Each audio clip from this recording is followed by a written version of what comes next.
Assalamualaikum warahmatullahi wabarakatuh. Perkenalkan, saya Syarifah Fadila dari Universitas Muhammadiyah Palangkaraya dengan program studi pendidikan guru sekolah dasar. Sesuai dengan judul, di sini saya akan memaparkan sebuah materi tentang pendidikan anak berkebutuhan khusus dengan jenis tunadaksa. Tunadaksa adalah suatu kondisi di mana terjadinya ketidakmampuan anggota tubuh untuk melaksanakan fungsinya yang disebabkan kelainan atau kecacatan sistem otot dan tulang atau persendian sehingga mengakibatkan gangguan koordinasi, komunikasi, adaptasi, mobilisasi, dan perkembangan keutuhan pribadi. Berikut 5 karakteristik tunadaksa yang saya jelaskan. Yang pertama ada karakteristik kognitif, karakteristik intelijensi, karakteristik kepribadian, karakteristik fisik, dan karakteristik bahasa atau bicara. Karakteristik kognitif. Implikasi dalam konteks perkembangan kognitif yang turut mewarnai yaitu kematangan yang merupakan perkembangan susunan saraf, pengalaman yaitu hubungan timbal balik antara organisme dengan lingkungan dan dunianya, ekuilibrasi yaitu adanya kemampuan yang mengatur dalam diri anak. Karakteristik intelijensi. Untuk mengetahui tingkat intelijensi anak tunadaksa, dapat digunakan tes yang telah dimodifikasi agar sesuai dengan anak tunadaksa. Tes tersebut antara lain yang pertama yaitu Hauserman, dan yang kedua ada tes untuk tunadaksa ringan, yang ketiga ada Illinois test, dan yang keempat ada Peabody Picture Vocabulary Test. Karakteristik kepribadian. Ada beberapa hal yang tidak menguntungkan bagi perkembangan kepribadian anak berkebutuhan khusus tunadaksa atau cacat fisik. Di antaranya yaitu terhambatnya aktivitas normal, timbulnya kekhawatiran orang tua, dan perlakuan orang sekitar yang membedakan terhadap penyandang tunadaksa. Karakteristik fisik. Secara umum, perkembangan fisik tunadaksa dapat dinyatakan hampir sama dengan orang normal pada umumnya, kecuali pada bagian-bagian tubuh yang mengalami kerusakan atau terpengaruh oleh kerusakan tersebut. Karakteristik bahasa atau bicara. Setiap manusia sesungguhnya memiliki potensi untuk berbahasa. Potensi tersebut akan berkembang menjadi kecakapan berbahasa melalui proses yang berlangsung sejalan dengan kesiapan dan kematangan sensori motoriknya. Pada penyandang tunadaksa jenis polio, perkembangan bahasa atau bicaranya tidak begitu normal. Lain halnya dengan penyandang cerebral palsy. Gangguan bicara pada penyandang cerebral palsy biasanya berupa kesulitan artikulasi, fonasi, dan sistem respirasi.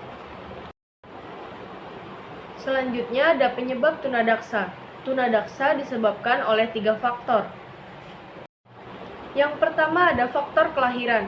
Beberapa masalah dalam kelahiran yang menyebabkan tunadaksa yaitu pinggul ibu yang terlalu sempit, membuat bayi menjadi sulit keluar dan terjepit. Lalu pemberian injeksi yang berlebihan untuk mendorong bayi keluar sehingga mempengaruhi sistem saraf otaknya. Dan yang ketiga, treatment untuk mengeluarkan bayi yang dilakukan secara ditarik. Hal itu juga mempengaruhi saraf bayi. Lalu yang kedua ada faktor kecelakaan. Faktor kecelakaan bisa menjadi hal yang paling utama penyebab terjadinya tunadaksa pada seseorang. Kecelakaan bisa terjadi pada masa bayi dan pada saat anak sudah bisa berjalan. Kecelakaan bisa terjadi pada masa bayi, misalnya terjatuh pada saat digendong.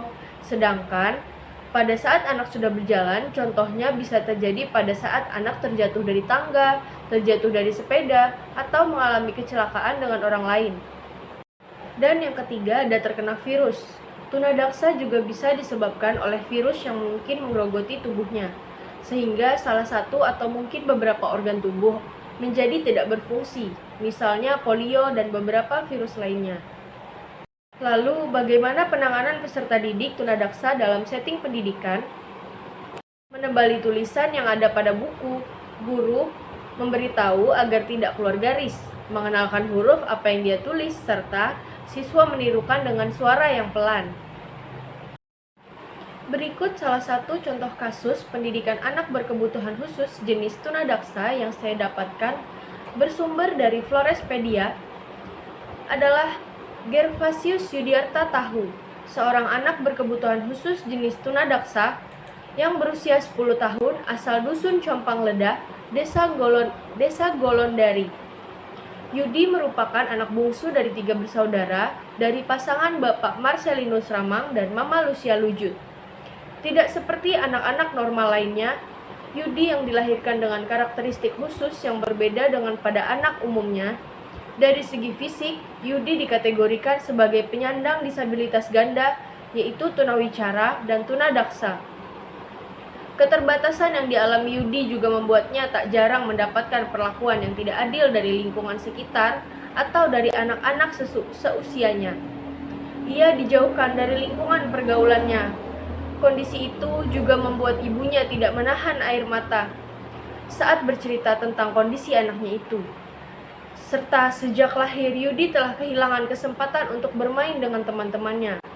Ia adalah pribadi yang telah kehilangan banyak kesempatan seperti teman-teman seumurannya. Kesehariannya hanya bisa berkurung sepanjang waktu di dalam rumahnya.